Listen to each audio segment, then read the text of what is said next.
Who are you? Who are you?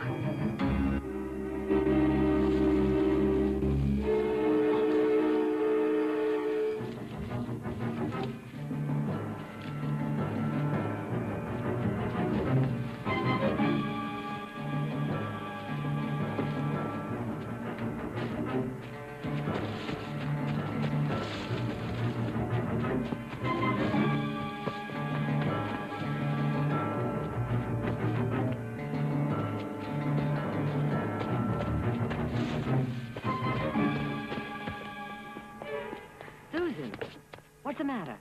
What's the matter? There was a man in the woods following me. Who? I don't know why it called out, but Did you see him?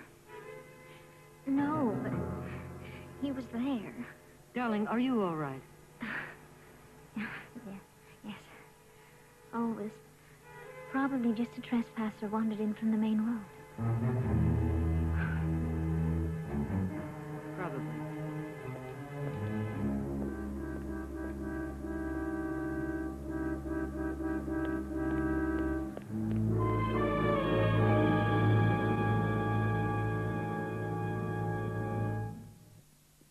Have you heard from Harold?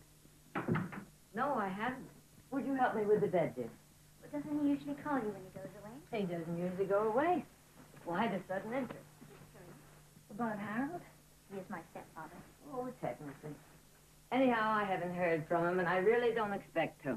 Why? We haven't been getting along too well lately. Well, why not? I don't know. I suppose it's because we don't try hard enough, either one of us. We just don't seem to be able to communicate. You know, at first I thought it was Harold in the woods today. Harold? I don't know why. Susan, are you sure there was anyone there at all? Mother, I heard someone. Yes, but couldn't it have been, the wind in the branches, an animal, or perhaps your own imagination? No, there was someone there, I know it. Well, I know that's what you think. But... Susan, you said this morning you thought perhaps it might be a trespasser who had wandered in from the main road. Yes. Well, you can't get to the woods from the main road.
No, relax. Let me go. No, now, take it easy. There's nothing to worry about. Who are you? Dr. Lomas. Michael? Oh, I suppose you don't remember. I used to be dragged to your folks' parties. The mother sent for me. Now, look, everything is going to be all right. Harold.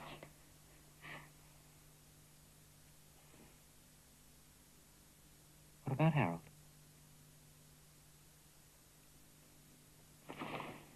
Well, now, you take it easy.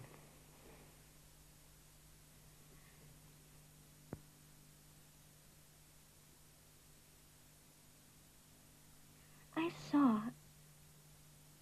What did you see?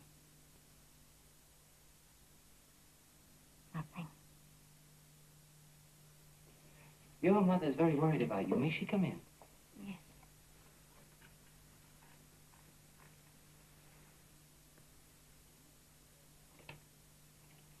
Come in. She's fine. Darling, what happened? I heard a scream. I broke in here and found you on the bathroom floor. I slipped and banged my head. Oh, poor baby. Will she be all right? Oh, she's going to be fine. It's just a bump on the head. You come and visit me tomorrow. We don't want to risk the chance for latent concussion. You stay here. I can find my way out. I'd like to speak to you for a few minutes. I'll be right back, darling.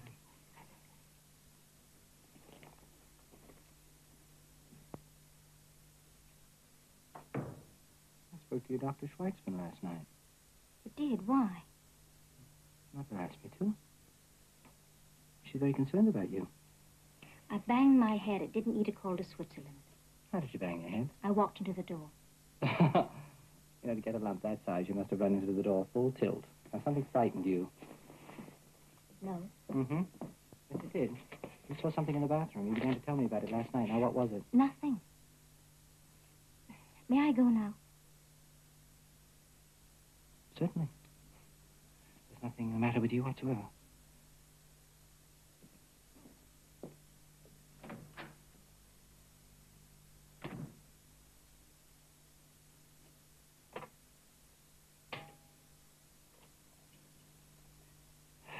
Get me Miriam Jennings, please.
morning, darling.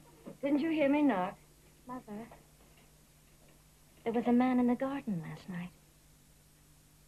I'm sure I saw him. Why didn't you call me? Well, I was going to, but when I looked again, he was gone.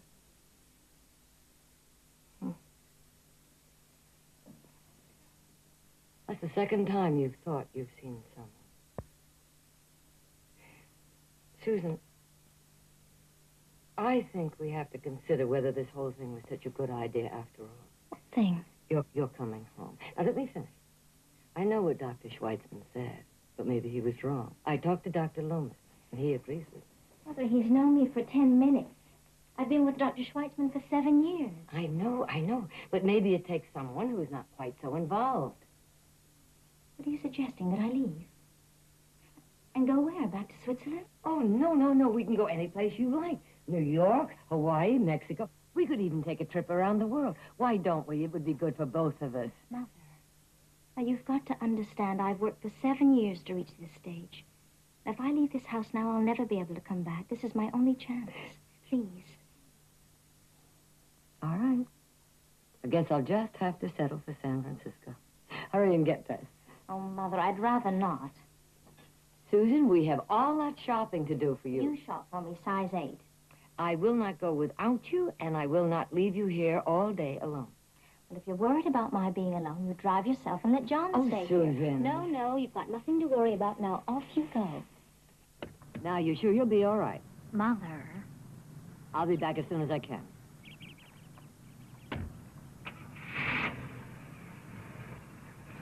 Bye. Bye. Good morning, Miss Susan. Oh, good morning, John. Beautiful day. Yes.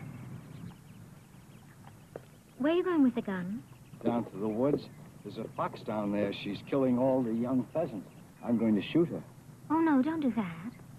She's killing the young birds. Please, at least for today. Of course. If that's what you want. John, how long have you been with us? It must be 18 years now. I came here first to work for your father. I remember when you were a little girl, he used to carry you on his shoulder around the garden. You were always laughing together. It was a happy house in those days. Why did you stay on after he died? Your mother needed me. This is a big place. She couldn't run it by herself. This Harold. No disrespect meant, but I don't think he loves this place like your mother does. He'd just as soon see the place sold. Well, is that such a bad idea? Miss Susan, that is not something to joke about. You should be very proud to live in a house like that, Miss Susan. Very proud.